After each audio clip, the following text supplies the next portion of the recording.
एक ऐसा मंदिर जो कभी पूरा नहीं बना, एक मंदिर जिसमें लगी धूप घड़ी आज भी सही समय दिखाती है, वो मंदिर जिसमें कभी पूजा नहीं हुई, एक ऐसा मंदिर जो पिछले 123 सालों से बंद पड़ा है। पर क्यों? ऐसा क्या देखा अंग्रेज अफसर ने कि इसके गर्भगृह को रेत से भर दिया गया? क्यों इसके दरवाजों पर ताला लगा दिया गया? यकीन मानिए, वजह जानकर आपके भी होश उड़ जाएंगे। दोस्तों, भारत सनातन धर्म और मंदिरों का घर है। ये वो देश है जहाँ 6,50,000 से भी ज्यादा मंदिर हैं, जिनमें से कुछ अपनी वास्तुकला के लिए फेमस हैं, तो कुछ अपने रहस्यमयी कथाओं के लिए। ऐसा ही एक रहस्यमयी मंदिर है कोणार्क सन टेम्पल। ओडिशा के पुरी जिले से करीबन 25 किलोमीटर दूर चंद्रभागा नदी के तट पर स्थित है कोणार्क सूर्य मंदिर। ये महज एक मंदिर नहीं है, बल्कि प्राचीन भारतीय ज्ञान विज्ञान कला का ऐसा नमूना है जो आज भी दुनिया को चकित कर देता है, जिसमें 7 घोड़े और 24 पहिए हैं। मंदिर की वास्तुकला देखकर लगता है कि जैसे सूर्य देव के रथ को 7 घोड़े खींच रहे हैं। इस मंदिर से जुड़ी एक पौराणिक कथा भी है जो श्री कृष्ण के बेटे साम से रिलेटेड है। अब कथा के अनुसार कृष्ण के बेटे साम ने एक बार नारद मुनि के साथ दुर्व्यवहार कर दिया, जिस वजह से नारद मुनि गुस्सा हो गए और उन्होंने श्राप दिया। श्राप की वजह से साम को कुष्ठ रोग हो गया, जिससे ठीक होने के लिए साम ने चंद्रभागा नदी के किनारे भगवान सूर्य की उपासना शुरू कर दी। दरअसल सूर्य देव को चिकित्सक माना गया है, उनके पास गंभीर से गंभीर रोग को ठीक करने की शक्तियां हैं।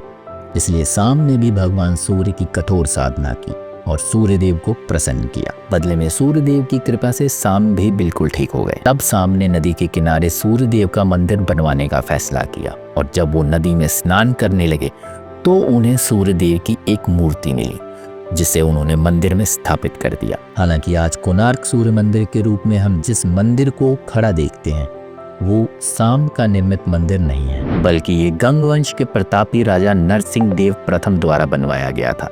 इतिहासकारों की माने तो साम के सूर्य मंदिर को बनवाने के बाद इसे कई बार दोबारा से बनवाया गया। द्वापर युग के अंत के बाद कई राजा महाराजाओं ने इसे पुनः निर्माण करवाया, जिनमें से एक है नरसिंह देव प्रथम, जिन्होंने 13वीं शताब्दी में चौथी बार इस मंदिर को बनवाया था। मंदिर को बनवाने के लिए 12,000 कारीगरों ने 12 वर्षों तक लगातार मेहनत की, लेकिन इसके बावजूद यह मंदिर अधूरा ही रह गया। जी हाँ, आज हम जिस कोणार्क मंदिर को देखते हैं वो अधूरा है।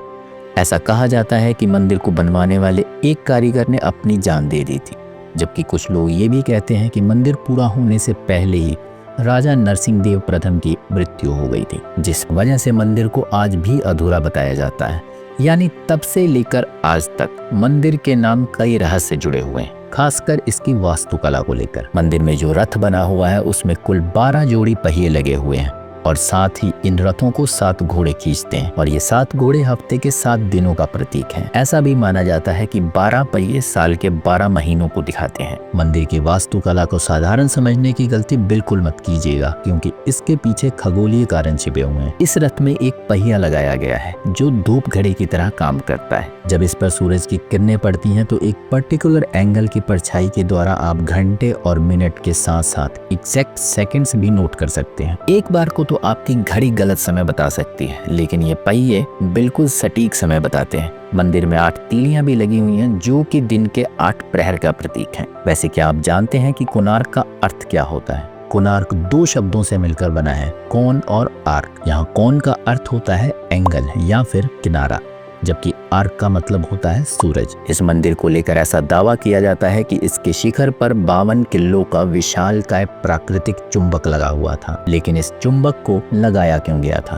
तो इसका कारण है मंदिर का स्ट्रक्चर, जो पूरी तरह से मैग्नेट और आयरन के कॉम्बिनेशन पर बेस्ड था। मंदिर के शिखर पर तो चुंबक लगा ही था, साथ ही दरवाजों में भी लोहे की प्लेट्स लगी हुई थी, जो पत्थरों को जोड़कर रखने का काम करती थी। यही कारण है कि यह मंदिर आज भी मजबूती के साथ खड़ा हुआ है। पर सबसे बड़ा आकर्षण थी मंदिर में स्थापित मूर्ति, जिसे अष्ट धातु से बनवाया गया था, और गर्भगृह में स्थापित ये मूर्ति जमीन पर स्थापित ही नहीं थी, बल्कि हवा में झूलती थी, जो बिल्कुल किसी चमत्कार की तरह लगती थी। इसीलिए विदेशी भी जब भारत में व्यापार के लिए आते थे और इस मंदिर का दौरा करते थे तो उनकी भी आंखें फटी की फटी रह जाती थी। हालांकि इसका एकमात्र कारण था मंदिर के शिखर पर लगा वो चुंबक, जो इतना पावरफुल था कि अष्ट धातु की मूर्ति को अपनी ओर अट्रैक्ट करता था। इसलिए मूर्ति हमेशा हवा में झूलती रहती थी।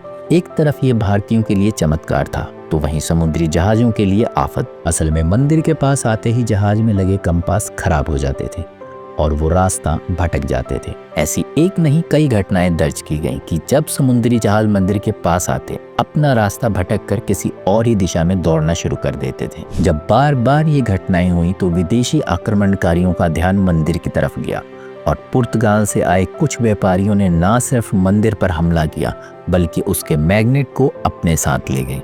मैग्नेट के साथ साथ वो मंदिर में स्थापित मूर्ति को भी अपने देश लेकर चले गए। हालांकि कुछ लोग ये भी दावा करते हैं कि जिन आक्रमणकारियों ने भारत पर हमला किया उन्होंने ही कोणार्क सूर्य मंदिर पर भी हमला किया था और इसके मैग्नेट को अपने साथ ले गए, जबकि सूर्यदेव की मूर्ति को इन्होंने मंदिर के पास ही कहीं न कहीं छुपा दिया है। लेकिन कहाँ और सच में छुपाया है या फिर वो मूर्ति को भी अपने साथ ही ले गए, आज भी ये एक रहस्य है। मंदिर से जुड़ा एक और रहस्य है और वो है पिछले 123 साल से इसके मुख्य परिसर का बंद होना। यानी वो जगह जहाँ कभी भगवान सूर्य की मूर्ति हुआ करती थी, जहाँ शिखर पर मैग्नेट लगा हुआ था, वो जगह रेत और बालू के ढेर के पीछे ढकी हुई है। ये बात है 1903 की। ये वो समय था जब भारत अंग्रेजों का गुलाम था। देश अपना था लेकिन चीजों पर अधिकार अंग्रेजों का। उस समय बंगाल के गवर्नर जनरल ने कोणार्क सूर्य मंदिर का दौरा किया। अपने विजिट में उन्होंने महसूस किया कि मंदिर की जो संरचना है वो दिन प्रतिदिन कमजोर हो रही है। अगर जल्दी ही कुछ नहीं किया गया तो ये मंदिर ढह जाएगा।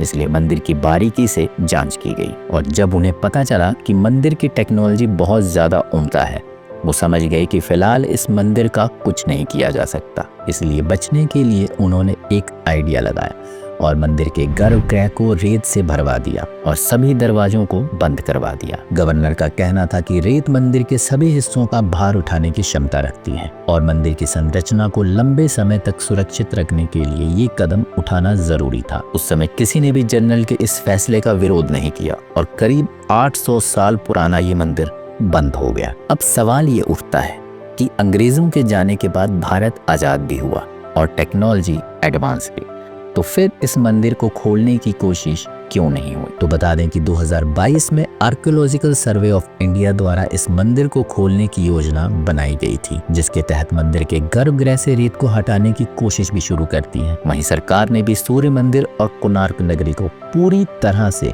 सोलराइज करने की प्लानिंग कर डाली। केंद्र सरकार मंदिर और शहर को एक नया रूप देना चाहती है और इसलिए एक योजना भी बनाई गई है जिसके लिए 25 करोड़ रुपए की इन्वेस्टमेंट की जानी है। वहीं गर्भगृह से मिट्टी निकालने का काम भी शुरू हो चुका है, जो अभी भी रुक रुक कर चल रहा है। लेकिन अगर इस रफ्तार से भी ये काम चलता रहा तो हो सकता है कि आपको बहुत ही जल्दी कोणार्क सूर्य मंदिर का असली स्वरूप देखने को मिले, जिसे अंग्रेजों ने आपसे छुपाने की कोशिश की थी। फिलहाल अगर आप कोणार्क सूर्य मंदिर में जाते हैं तो गर्भगृह और मुख्य मंदिर को छोड़कर पूरा परिसर घूम सकते हैं और मंदिर की खूबसूरती को बाहर से ही निहार सकते हैं।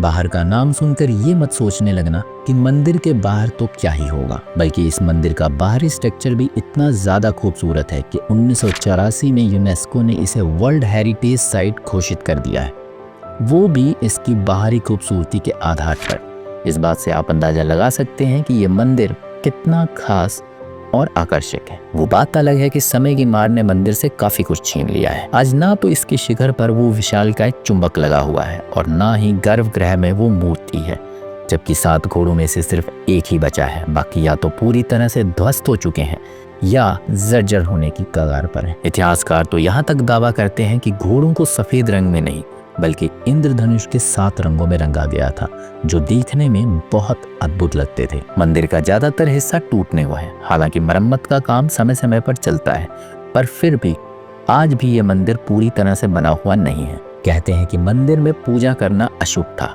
इसलिए राजा ने भी मंदिर निर्माण के बाद यहाँ कभी पूजा नहीं की और बनने के बाद से ही ये भक्तों को तरसाता रहा है। पर अब हो सकता है कि कोणार्क का ये सूर्य मंदिर भक्तों से गुलजार हो, इसके गर्भगृह में भी लोगों को जाने का मौका मिले।